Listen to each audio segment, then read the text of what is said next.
mereka itu pun telah memiliki kedudukan.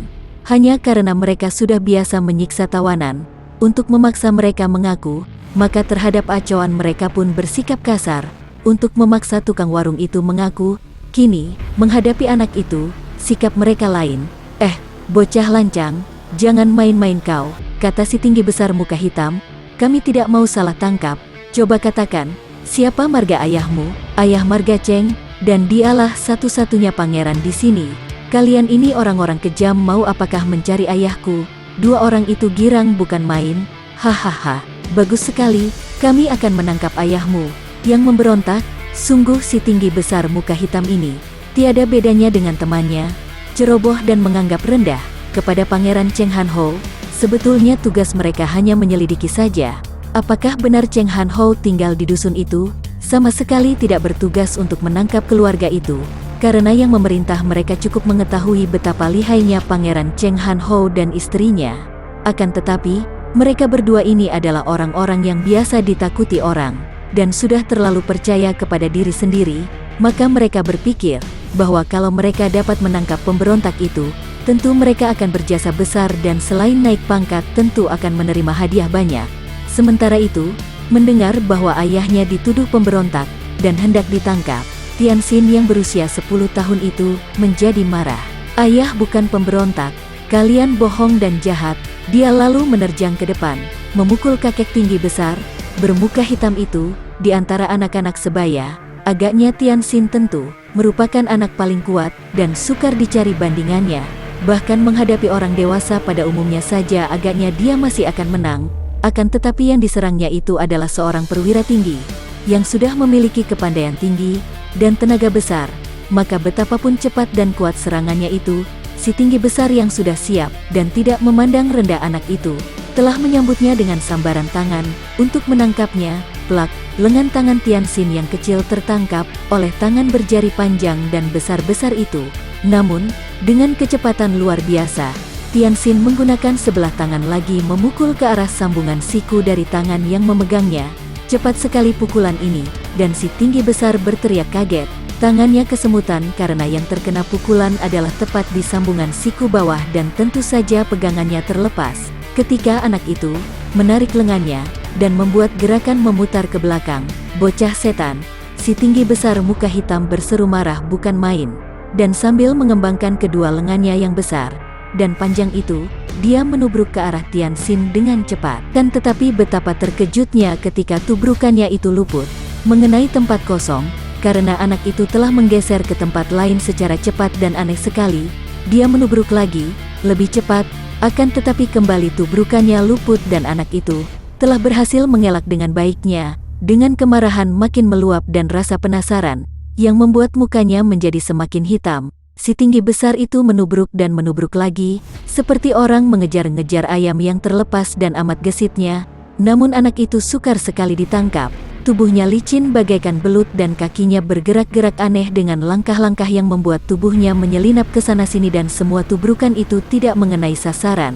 Tidaklah aneh, karena anak kecil itu sudah mahir sekali mempergunakan langkah-langkah yang dinamakan langkah Pat Kuapo, yang diajarkan oleh ayahnya kepadanya. Melihat kawannya tidak juga berhasil menangkap anak itu, si mata juling membantu dan mencegat. Kalau saja Tianxin sudah lebih besar dan memiliki tenaga lebih kuat, dengan kombinasi langkah Pat Kuapo dan ilmu pukulan dari apa yang telah dimilikinya, tentu dia akan mampu melawan dua orang ini.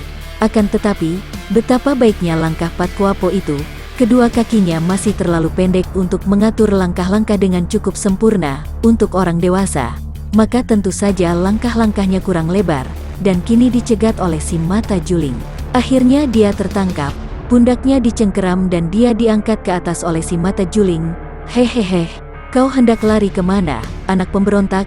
Si mata juling mengejek dengan bangga, karena akhirnya dia dapat berhasil menangkap bocah itu. Hayo ajak kami ke rumah orang tuamu.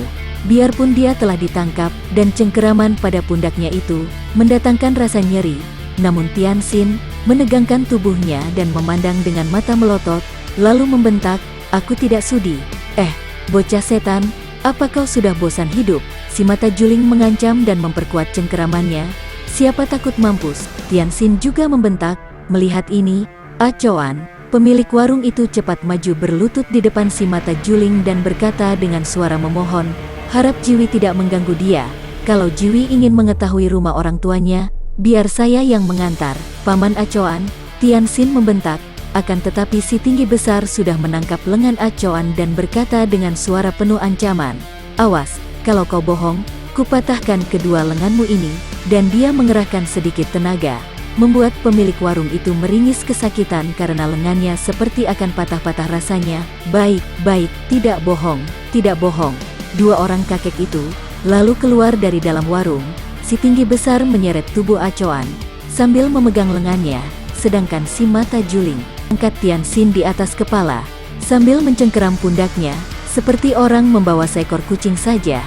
Acoan menjadi penunjuk jalan menuju ke rumah Han Ho dan semua penghuni dusun yang melihat peristiwa ini menjadi terkejut dan heran. Lalu mengikuti mereka dari jauh, tidak tahu harus berbuat apa.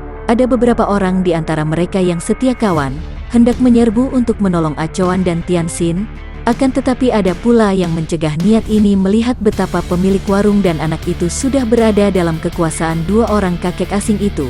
Sehingga kalau mereka menyerbu, dikhawatirkan dua orang tawanan itu akan celaka, maka mereka hanya mengikuti dari belakang. Dua orang kakek itu sama sekali tidak peduli bahwa para penghuni dusun mengikuti dari belakang. Dengan pandang mata marah, tentu saja mereka sama sekali tidak memandang mata kepada para petani dusun itu. Ketika rombongan yang diikuti banyak orang ini tiba di pekarangan rumah Han Ho, nampak seorang wanita cantik keluar dari rumah itu, dan seketika dia terbelalak kaget melihat Tianxin masih diangkat oleh seorang kakek bermata juling dan dicengkeram pundaknya. Wanita itu bukan lain adalah Lai Qiaoxi. Tentu saja dia kaget dan marah sekali melihat ini. Dua orang kakek itu memandang rendah kepada Qiaoxi. Mereka tetap melangkah masuk, sampai jarak mereka dari tempat nyonya itu berdiri tinggal 5 meter lagi. Mereka berhenti, dan si tinggi besar menghardik Acoan. Inikah rumah pangeran pemberontak itu? Saya tidak tahu pangeran mana. Tapi inilah rumah orang tua anak itu, Acoan berkata, dan dia lalu didorong pergi oleh si tinggi besar, sehingga tubuhnya terbanting dan terguling-guling sampai jauh. Sambil merintih, pemilik warung ini lalu terlatih-tatih pergi menjauhkan diri, mencampurkan diri dengan para penghuni dusun yang kini berdiri nonton di luar pekarangan. Tiba-tiba, nyonya yang cantik itu mengeluarkan suara teriakan melengking nyaring yang mengejutkan semua orang.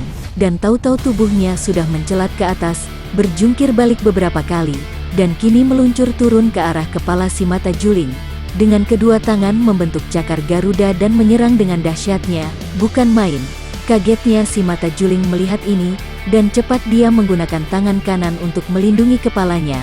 Akan tetapi pada saat itu, Tianxin yang melihat ibunya sudah turun tangan, dan melihat betapa tangan kanan kakek itu tidak mengancamnya, cepat menggerakkan kakinya, menendang sekerasnya. Duk, sepatu kecil itu dengan tepatnya menghantam hidung yang agak pesek itu dengan cukup keras. Si Mata Juling terkejut, cengkeramannya terlepas. Sudah meloncat turun dan cepat lari ke depan. Sedangkan tamparan tangan Qiaoxi menyerempet pundak si Mata Juling yang sudah kesakitan. Karena hidungnya berdarah itu, maka tubuhnya terjengkang. Si tinggi besar muka hitam cepat menubruk ke arah nyonya cantik itu untuk membantu temannya. Akan tetapi tiba-tiba Qiaoxi memutar tubuh dengan kaki kiri menyambar ke depan. Ngek, cepat sekali gerakan kaki dengan tubuh memutar itu, sehingga si tinggi besar tidak sempat mengelak, dan perutnya yang gendut besar itu kena ditendang oleh ujung sepatu Qiaoxi. Aduh, dia terpelanting dan memegangi perutnya yang seketika terasa mulas. Kini dua orang kakek itu bangkit berdiri. Si Mata Juling menyusup darah yang mengucur dari hidungnya, sedangkan si tinggi besar menekan-nekan perutnya yang tertendang. Mereka marah dan malu bukan main. Keduanya menggerakkan tangan ke bawah baju, dan tercabutlah dua batang golok tajam. Qiaoxi sudah merangkul anaknya dan cepat memeriksa. Melihat bahwa puteranya itu tidak terluka, hatinya lega dan kemarahannya mereda. Ibu, mereka ini orang-orang kejam yang menuduh ayah pemberontak, Tianxin berkata, sambil menuding ke arah dua orang kakek itu. Qiaoxi terkejut, agaknya terjadi sesuatu yang gawat, pikirnya, sehingga pemberontakan suaminya yang terjadi lebih 10 tahun yang lalu itu kini disebut-sebut orang. Maka dia lalu mendorong puteranya ke belakang. "Kau mundurlah," bisiknya, dan kini dia menghadapi dua orang kakek itu, memandang tajam penuh selidik. Akan tetapi tetap saja, dia tidak merasa kenal dengan mereka. "Siapakah kalian, dan apa keperluan kalian datang ke sini?" Dia bertanya kepada dua orang yang sudah memegang golok dengan sikap mengancam itu. Akan tetapi, dua orang perwira yang kasar itu sudah terlalu marah dan malu, dan bagaimanapun juga, mereka masih terlalu memandang ringan kepada nyonya muda yang cantik itu. Mereka telah dibikin malu di depan banyak orang, yaitu para penghuni dusun yang bergerombol di luar pekarangan. Maka mereka menjadi penasaran dan marah, sehingga pertanyaan Ciaosi itu tidak mereka jawab. Sebaliknya, mereka malah mengeluarkan suara gerengan seperti dua ekor biruang terluka, dan mereka lalu memekik panjang dan menerjang nyonya itu dengan golok diputar dan dibacokkan. Para penghuni dusun tentu saja memandang dengan muka pucat, biarpun mereka semua dapat menduga bahwa tetangga mereka itu bukan orang-orang dusun sembarangan. Akan tetapi mereka tidak mengira bahwa nyonya cantik itu pandai ilmu silat.